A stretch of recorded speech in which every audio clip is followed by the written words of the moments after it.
नेपाल क्रिकेटको अबको बाटो के? नेपाल क्रिकेट अहिले एउटा महत्त्वपूर्ण मोडमा आइपुगेको छ।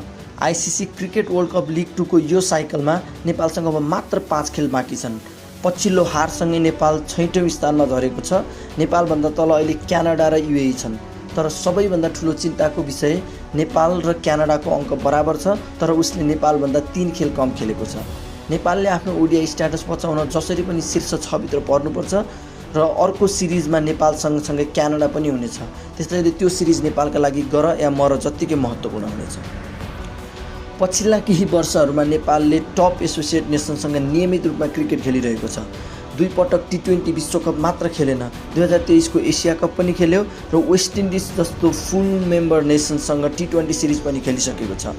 पक्कै पनि अन्य फुल मेम्बर नेसनसँग नेपालले खेल्ने अवसरहरू कम पाएको छ, तर यति धेरै अन्तर्राष्ट्रिय अनुभव र एक्सपोजर पाए पनि मैदानमा देखिने कमजोरीहरू उस्तै रहनु भनेको चिन्ताजनक हो।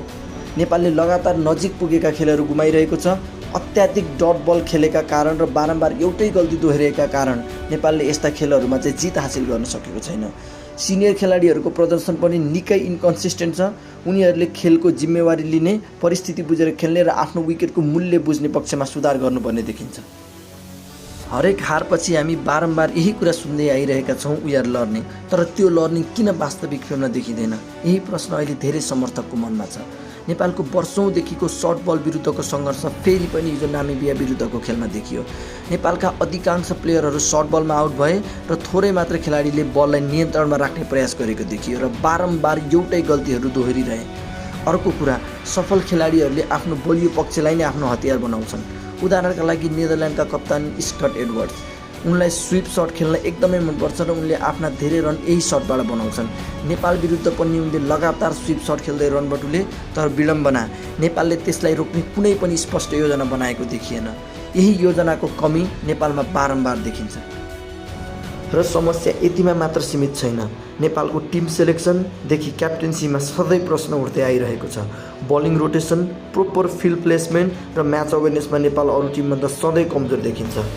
ओडिआई क्रिकेटमा कुनै पनि बलर सफल हुन एउटै लाइन र लेन्थमा लगातार बलिङ गर्न सक्नुपर्छ। त्यसले ब्याट्सम्यानमाथि दबाव बनाउँछ र गल्ती गर्न बाध्य बनाउँछ। तर नेपालका बलरहरू धेरै पटक आफ्नो लाइन र लेन्थमा स्थिर रहन सक्दैनन्।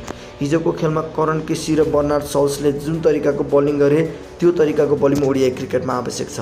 तर विडम्बना, नेपालका बलरहरू सधैँ कन्सिस्टेन्सीमै चुक्छन्। नेपालले लगातार रूपमा आफ्ना खेलहरूमा एकै किसिमका मिस्टेकहरू दोहोऱ्याउँदै आइरहेका छन्। 10-15 वर्ष अघि यस्ता प्रदर्शनले हामीले सजिलै माफ गर्न सक्थ्यौँ, किनकि त्यति बेला नेपालसँग खेल्ने अवसर थिएन, अभ्यासका लागि राम्रो सुविधा थिएन, बलिङ मसिनसम्म पनि थिएन, खेलाडीहरू आर्थिक रूपमा पनि सङ्घर्ष गरिरहेका थिए। तर आज अवस्था फरक छ। नियमित अन्तर्राष्ट्रिय क्रिकेट छ, राम्रो प्रशिक्षण सुविधा छ, आर्थिक अवस्था पहिलेभन्दा धेरै राम्रो छ, एनपिएल जस्तो व्यावसायिक प्रतियोगिता छ। हो, घरेलु संरचनामा अझै सुधार गर्नुपर्ने धेरै कुरा छन्, तर विगतसँग तुलना गर्दा अहिलेका खेलाडीहरूसँग धेरै अवसर छ। तर दुःखको कुरा के हो भने अवसर बढ्दै जाँदा प्रदर्शन भने घटिरहेको छ। अर्को ठुलो प्रश्न टिम छनौट हो। सिनियर खेलाडीले कहिलेकाहीँ एउटा राम्रो इनिङ्स वा एउटा राम्रो स्पेल गर्यो भने त्यसकै भरमा धेरै खेलसम्म टोलीमा स्थान सुरक्षित हुन्छ, तर नयाँ खेलाडीलाई भने 2-3 खेलमै निर्णय गरिन्छ। अब समय आइसकेको छ कि टोली नामका आधारमा होइन, प्रदर्शन र खेलिने कन्डिसनका आधारमा छनौट गरियोस्। उदाहरणका लागि स्विङ बोलर हेमन्त धामी यस्ता कन्डिसनमा म्याच जिताउन सक्ने खेलाडी हुन सक्थे, तर उनी रिजर्भ टिममा मात्र थिए र अन्तिम 15मा पर्न सकेनन्। त्यस्तै अघिल्लो खेलमा राम्रो बलिङ गरेका ललितलाई एउटा अतिरिक्त ब्याटर खेलाउनका लागि बाहिर राखियो। त्यो निर्णय धेरै समर्थकका लागि पनि बुझ्न गाह्रो थियो। टिम छनौटदेखि कप्तानका मैदानभित्रका निर्णयसम्म धेरै पक्षमा नेपाल साधारण देखिएको छ। सायद अब नयाँ सोचको समय आएको छ। अर्जुन कुमार, देव खनाल, मयन यादव, हेमन्त धामी जस्ता खेलाडीहरूलाई केवल 2-3 खेल होइन, कम्तीमा 2वटा पुरा सिरिज खेल्ने अवसर दिनुपर्छ, किनकि अहिले पनि हामी हारिरहेका छौँ। यदि हार्ने नै हो भने भविष्य निर्माण गर्ने खेलाडीलाई अवसर दिएर हार्नु अझै राम्रो होइन र? नेपालसँग अझै समय छ, तर त्यो समय धेरै छैन। अब केवल हामी सिकिरहेका छौँ भन्ने होइन, मैदानमै सुधार देखाउने समय आएको छ।